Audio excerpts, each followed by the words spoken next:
Un prêtre spécialiste de l'Apocalypse découvre la date de la naissance de l'Antichrist. Il se met alors à parcourir les rues de Madrid en faisant le mal pour attirer l'attention du diable et ainsi pouvoir approcher et tuer cet enfant dans le but de sauver le monde. Je crois bien qu'on tient là un nouvel ovni du cinéma.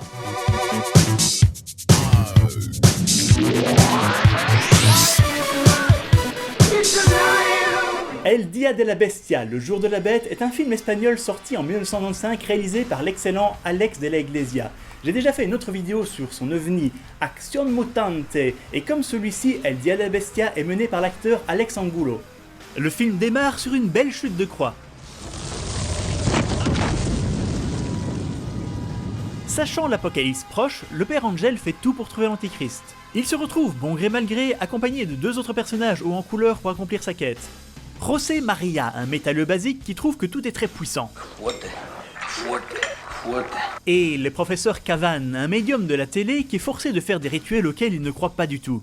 Les rituels montrés en ce film sont d'ailleurs de vrais rituels sataniques qui n'ont pas été altérés. Ce qui a valu au réalisateur et à d'autres membres de l'équipe de recevoir de nombreuses menaces de mort de la part des petits chanteurs à la croix renversée.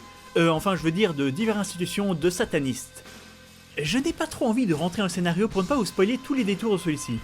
Mais de toute façon, tout le film peut se résumer à nos trois héros cherchent le lieu de la naissance de l'Antichrist au travers des rues de Madrid. En effet, le père Angel a trouvé la date exacte, mais pas le lieu exact. Maintenant, ce qui fait la force de ce film est la puissance de chacune de ces scènes.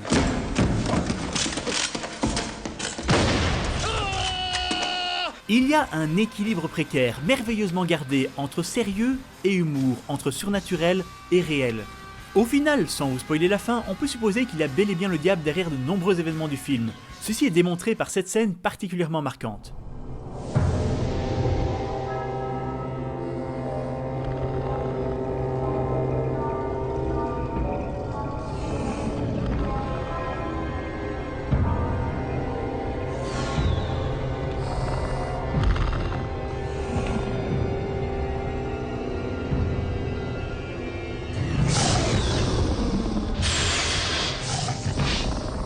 Mais on n'est jamais certain à 100% de l'existence du démon, et si on est cartésien, tout peut être expliqué. Par exemple, dans la scène que je vous ai montrée, tous les trois ont pris de la drogue et peuvent donc avoir une hallucination collective. C'est donc un film qui reste ouvert à l'argumentation, et j'adore ça.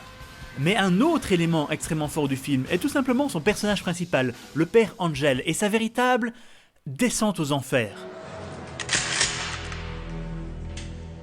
On a facilement de l'empathie pour lui parce qu'il est sympathique et plutôt timide, mais on le voit faire des choses complètement contre sa nature dans l'unique but de sauver le monde. En fait, tous les personnages, même secondaires, sont excellents. Je pense tout particulièrement à toute la petite famille de José Maria qui ont aussi leurs grands moments. Todos son putas, negros, drogadictos, asesinos, qué asco. ¿Sabes lo que te digo? Me gustaría que viniera uno aquí, a la pensión. Lo primero que le dejaba sin huevos de un perdigonazo en una escopeta de caza, por cobarde. Y luego le rompería todos los huesos y lo dejaba sentado en una silla de ruedas el resto de su vida, para que vea lo que sufrí. Quoi qu'il en soit, c'est un film que je vous recommande très chaudement.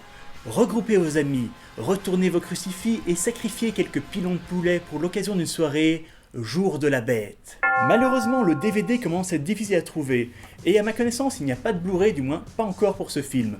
En attendant, moi ce que je vous propose, c'est vous abonner à ma chaîne en cliquant ici. Vous pouvez vous abonner à la chaîne Zone Geek en cliquant sur le logo, retrouver tous les ovnis du cinéma dans cette playlist, et nous suivre sur les réseaux sociaux, Twitter et Facebook. Et maintenant, qu'est-ce que j'ai d'autre à vous dire que bye bye bye bye. Los Reyes Magos vendrán también.